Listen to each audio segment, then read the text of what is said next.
ಜಿ5 ಇರುವಾಗ ನೀವು ನಿಮ್ಮ ನೆಚ್ಚಿನ ಶೋಗಳನ್ನ ಎಂದಿಗೂ ಮಿಸ್ ಮಾಡಿಕೊಳ್ಳುವುದಿಲ್ಲ. ಅದು ಸಂಪೂರ್ಣ ಉಚಿತವಾಗಿ.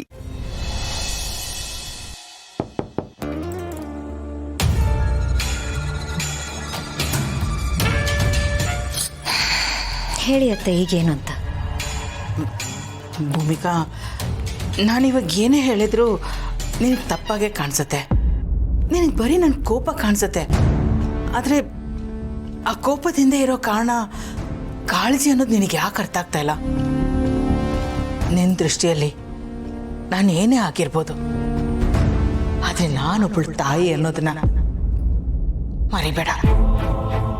ನನ್ನ ಮಕ್ಕಳನ್ನ ಕಣ್ಣಲ್ಲಿ ಕಣ್ಣಿಟ್ಟು ಜೋಪಾನ ಮಾಡಿದ್ದೀನಿ. ನನಗೋಸ್ಕರ ನಾನು ಯಾವತ್ತೂ ಬದುಕಿಲ್ಲ. ಬರೀ ಮಕ್ಕಳು ಮಕ್ಕಳು ಮಕ್ಕಳು ಇಷ್ಟೇ ನನ್ನ ಜೀವನ. ನನ್ನ ಮಕ್ಕಳಿಗೋಸ್ಕರನೇ ನಾನು ಬದುಕಿರೋದು ಅಂದರೂ ತಪ್ಪಿಲ್ಲ. ಅವ್ರು ಬಿಟ್ಟರೆ ನನಗೆ ಬೇರೆ ಏನೂ ಇಲ್ಲ. ಒಂದೇ ಒಂದ್ಸಲ ನೀನು ನನ್ನ ಜಾಗದಲ್ಲಿ ನಿಂತು ಯೋಚನೆ ಮಾಡು. ನನ್ನ ಒದ್ದಾಟ ಏನು ಅಂತ ನಿನಗೆ ಗೊತ್ತಾಗತ್ತೆ. ನಮ್ಮ ಮಕ್ಕಳಿಗೋಸ್ಕರ ಒಂದು ಬಟ್ಟೆ ತಗೋಬೇಕು, ಆಟ ಸಾಮಾನು ತಗೋಬೇಕು ಅಂದರೆ 10 ಶಾಪ್ಗಳು ಹುಡುಕ್ತೀವಿ, ಬೆಸ್ಟ್ ತಗೊಂಡು ಬರ್ತೀವಿ. ಏನಾದರೂ ಒಂದು ಒಳ್ಳೇದು ನೋಡಿದ್ರೆ ಅದು ನನ್ನ ಮಕ್ಕಳಿಗೆ ಬೇಕು ಅಂತ ತಗೋಬರ್ತಿದ್ದೆ ನಾನು. ದ ಬೆಸ್ಟ್ ಅನ್ನೋದು ನನ್ನ ಮಕ್ಕಳಿಗೆ ಸಿಗಬೇಕು ಅಂತ ಆಸೆ ಪಟ್ಟವಳು ನಾನು. ಅಂಥದ್ರಲ್ಲಿ ಮದುವೆ ಸಂಬಂಧ ಅಂತ ಬಂದರೆ ನಾನು ಹೇಗೆ ಅಷ್ಟು ಈಸಿಯಾಗಿ ಕಾಂಪ್ರಮೈಸ್ ಆಗಲಿ?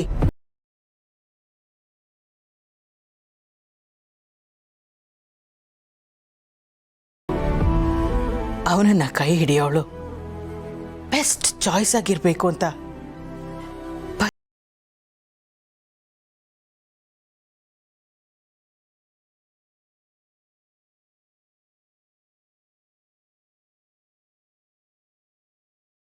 ಕನಸುಗಳಿರತ್ತೆ.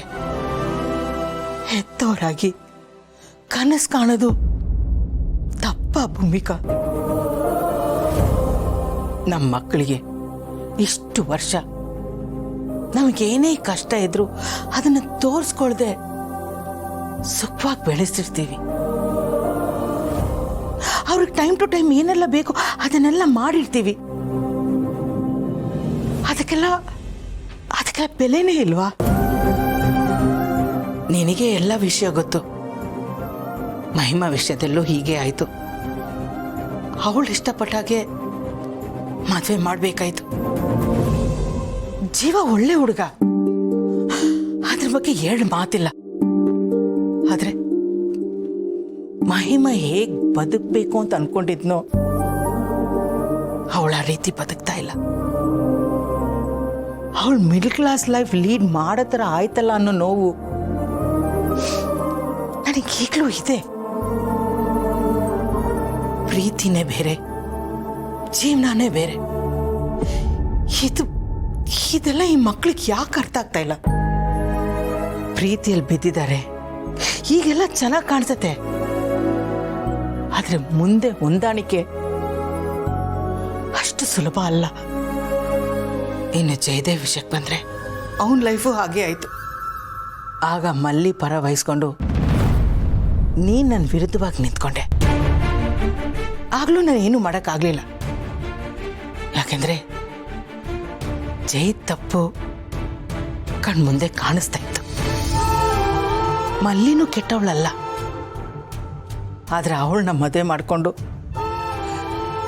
ಜೈ ಅನುಭವಿಸ್ತಾ ಇರೋ ಮುಜುಗರ ನನಗೆ ಕಾಣಿಸ್ತಾ ಇದೆ. ಆದ್ರೆ ಈಗ ನಾವು ಯಾರು ಏನೂ ಮಾಡೋ ಪರಿಸ್ಥಿತಿಯಲ್ಲಿಲ್ಲ. ಅವನ ವಿಷಯದಲ್ಲೂ ನಾನು ಡಿಸಪಾಯಿಂಟ್ ಆದೆ.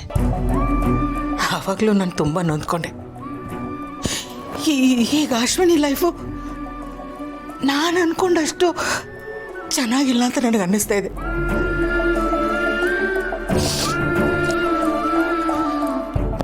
ಈಗ ನನಗೆ ಉಳಿದಿರೋ ಕೊನೆ ಆಸೆ ಅಂದರೆ ನನ್ನ ಪಾರ್ಥ. ಅವನಾದ್ರೂ ನನ್ನ ಆಸೆ ಪೂರೈಸ್ತಾನೆ ಅಂತ ಅನ್ಕೊಂಡಿದ್ದೆ. ನನ್ನ ಬ್ಯಾಡ್ ಲಕ್ ಎಲ್ಲೂ ನಾನು ಸೋಲೋ ಥರ ಕಾಣಿಸ್ತಾ ಇದೆ. ಜೀವನ ಪೂರ್ತಿ ಇದೇ ಆಗೋಯ್ತು. ಎಲ್ಲರೂ ಚೆನ್ನಾಗಿರ್ಲಿ ಅಂತ ನಾನು ಬಯಸ್ತೀನಿ, ಆದರೆ ಯಾವುದು ನಾನು ಅನ್ಕೊಂಡಾಗ ನಡೆಯೋದೇ ಇಲ್ಲ. ತಿರುಗಿ ನೋಡಿದ್ರೆ ಬರೀ ನಿರಾಸೆನೆ, ಬರೀ ನಿರಾಸೆ.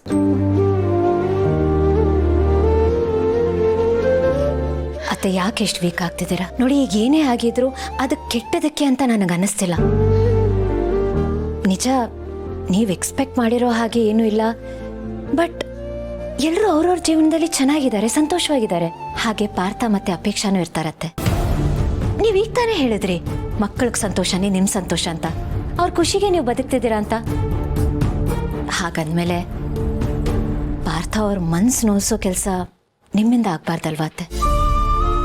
ದಯವಿಟ್ಟು ಹಾಗೆ ಮಾಡಬೇಡಿ. ಇದು ನಾನು ನಿಮ್ಮಲ್ಲಿ ರಿಕ್ವೆಸ್ಟ್ ಮಾಡ್ಕೋತಿದ್ದೀನಿ. ಪ್ಲೀಸ್ ಅತ್ತೆ, ಇದ್ರ ಬಗ್ಗೆ ಇನ್ನೊಂದ್ಸಲ ಯೋಚನೆ ಮಾಡಿ. ನಾನು ಹೇಳಿದ್ದು ನಿಮಗೆ ಸರಿ ಅಂತ ಅನ್ಸುತ್ತೆ. ನಾನು ನನಗನ್ಸಿದ್ದನ್ನು ಹೇಳಿದ್ದೀನಿ, ಉಳ್ದಿದ್ದು ನಿಮಗೆ ಬಿಟ್ಟಿತ್ತು.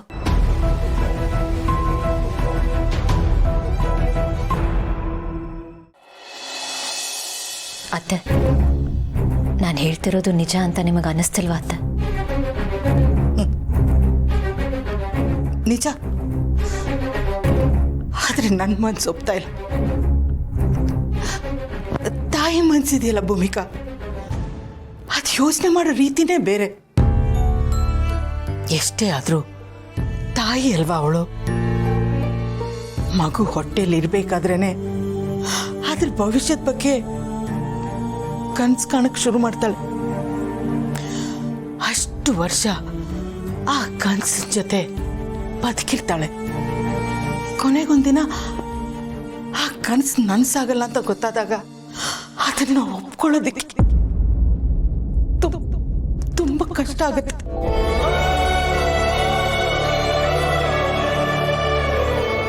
ನನಗೂ ಹಾಗೆ ಆಗ್ತಾ ಇದೆ. ನಾನು ಏನೇನೋ ಕನಸು ಕಂಡಿದ್ದೆ, ಆದ್ರೆ ಅದೆಲ್ಲ ಆಗ್ತಿಲ್ಲ ಅನ್ನೋ ನೋವು ನನ್ನನ್ನು ಕಾಡ್ತಿದೆ.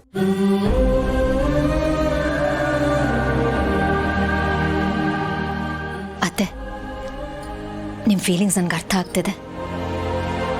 ಆದರೆ ಎಲ್ಲನೂ ನಾವು ಅನ್ಕೊಂಡು ಹಾಗಾಗಬೇಕು ಅಂದರೆ ಅದು ಹೇಗಾಗುತ್ತೆ ಅತ್ತೆ?